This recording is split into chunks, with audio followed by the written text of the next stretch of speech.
right, everybody, welcome back to the Hello Ruthie Show. I am your hostess, Ruthie.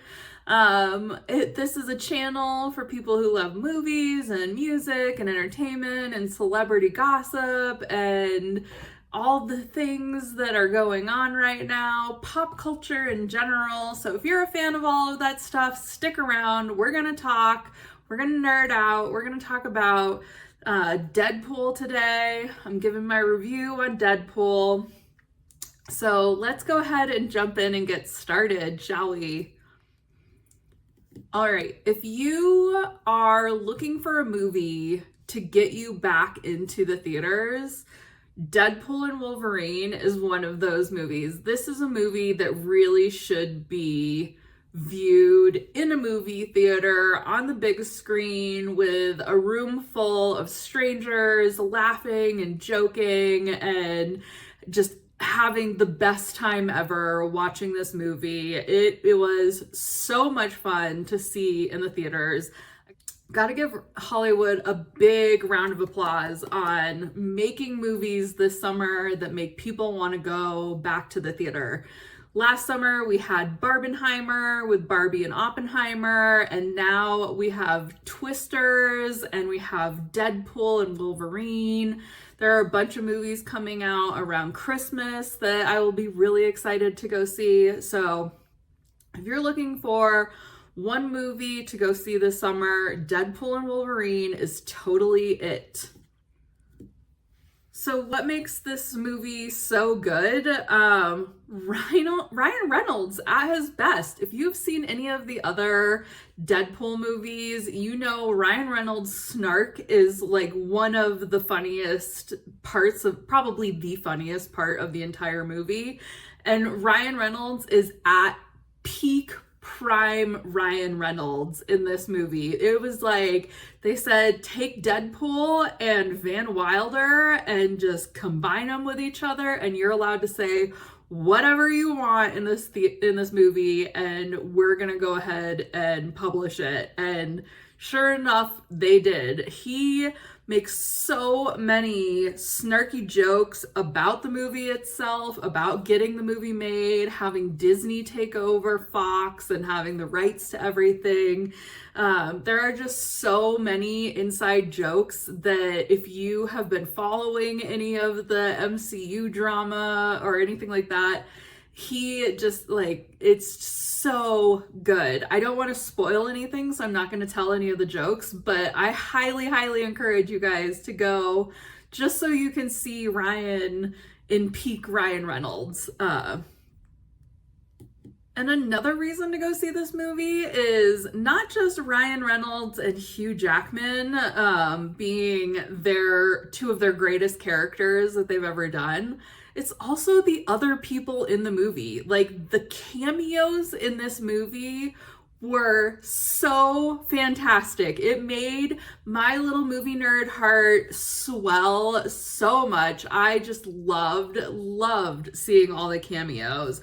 We've got Henry Cavill as Cavillerine, which I absolutely loved. At first, I couldn't even tell that was Henry Cavill. I totally thought that it was Hugh Jackman, but when they got in closer, I was like, oh, it's my love, Henry. And then Chris Evans in a role you were not expecting him to be in. His character is hilarious. Jennifer Garner makes a reprisal of the Elektra character, which I was so excited to see because out of all of the female superheroes out there, I would say that like probably Wonder Woman #1, but Elektra was freaking badass. And it was really cool to see Jennifer Garner reprising this role because she was phenomenal in it. Wesley Snipes is back as Blade, and if you ever watched any of those movies, you know Ryan Reynolds was in one of the Blade movies, and so it was really cool to see Ryan and Wesley back together again. And then another one of my favorites that I was so excited to see in this was Channing Tatum playing Gambit. He was really, really good as Gambit, and his accent was terrible, but they totally make fun of it in the movie, and that was one of those things that made it really good. So the movie cameos were from three of my favorite heartthrobs who I will literally go and see anything that those guys are in. So Henry Cavill, Chris Evans, and Channing Tatum. I don't think I have ever missed a single movie that they have made, good or bad. And another person in the movie that I was really happy to see is Dafny Keen. If you guys watched Logan, you know she's the little girl from Logan. She played X-23, and they bring her character back. And but she's a lot older now, so love Dafny Keen. I loved her in His Dark Materials, which if you haven't seen His Dark Materials, go and watch it. It was one of the best shows that was on, that was totally underrated, and Dafny Keen is amazing in that show. She is one of the most talented young actors out there, and I am so excited to see her in other things to come. So other than all of the like cameos and the celebrities and everything, the comedy is on point. The action and adventure make the movie so fun. The whole movie was just an adventure from beginning to end. It also had really great music in it, like the Bye Bye Bye opening scene. Anybody who's an NSYNC fan, Ryan Reynolds nailed that. That was such a great opening scene.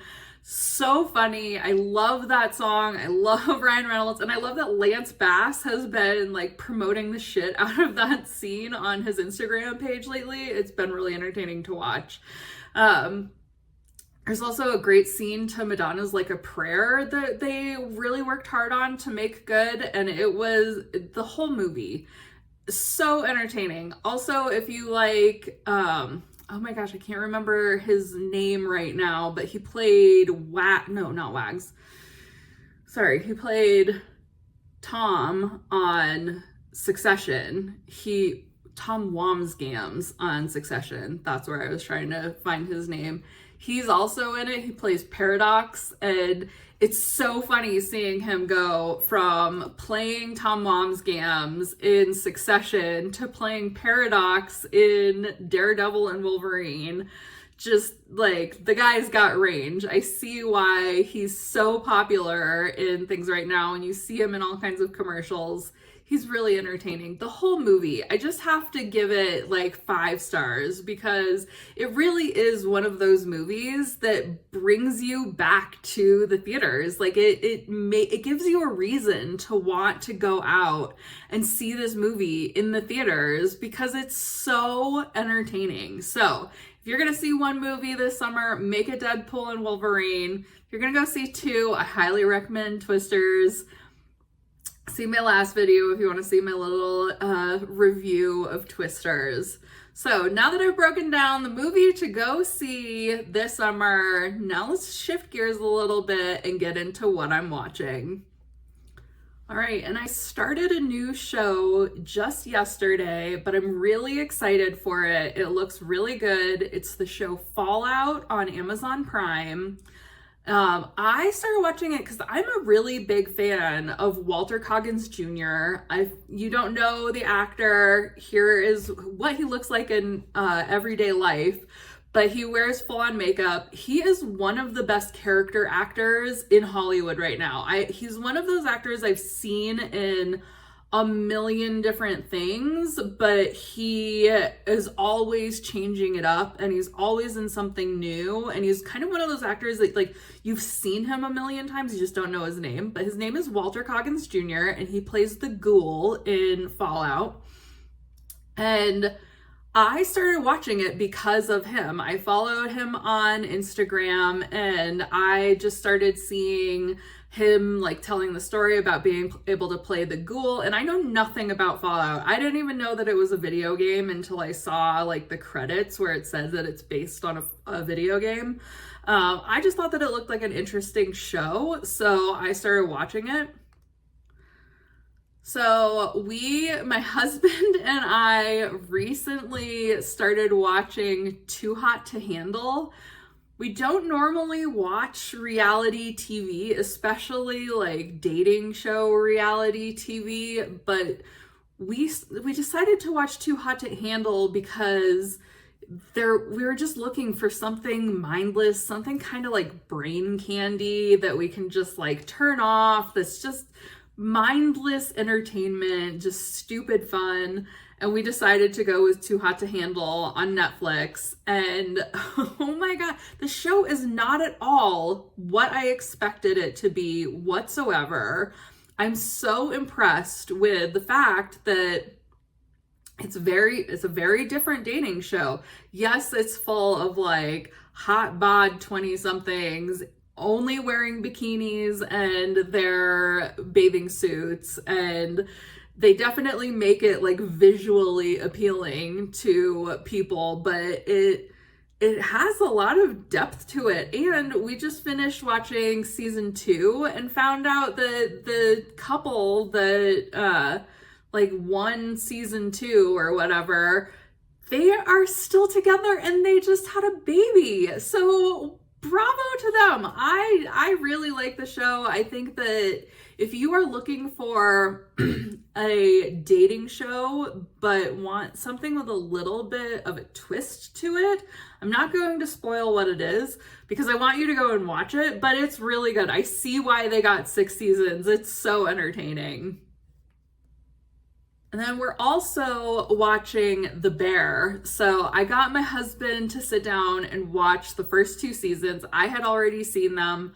My husband had never seen The Bear before. He had some episodes that he really struggled to watch. And I realized after watching it with him and forcing him to sit down and watch some of the episodes, I was like, oh, you had a very functional house growing up, so I can see how watching this show makes you feel really uncomfortable because you're not used to that kind of drama and just like dysfunction in a household growing up. And as somebody who didn't grow up with, like, my family wasn't that bad, but we definitely had drama in our house, and that was like relatable for me. I was glad to see that the show went there and demonstrated that, because it does happen a lot more than you think. Not everybody lives in a cookie cutter Stepford family. So that's one of the things I love about The Bear. Plus, I worked in a ton of restaurants and kitchens and everything, and The Bear does so well.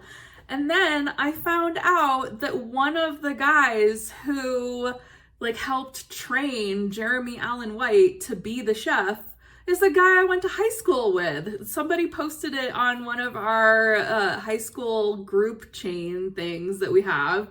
And I was just so shocked that this guy, Brian, that I went to high school with, was the chef that trained Jeremy Allen White how to be a chef in that show. I was so proud. So that's everything that I'm watching right now. That's everything that I've got going on my plate. That's everything that I kind of have been aware of this week. I'm super busy preparing for a conference next week, so I don't really have a whole lot else to go over, but I am really excited to be posting this video. And if you like what you see, like and subscribe, and I will see you next week. Bye.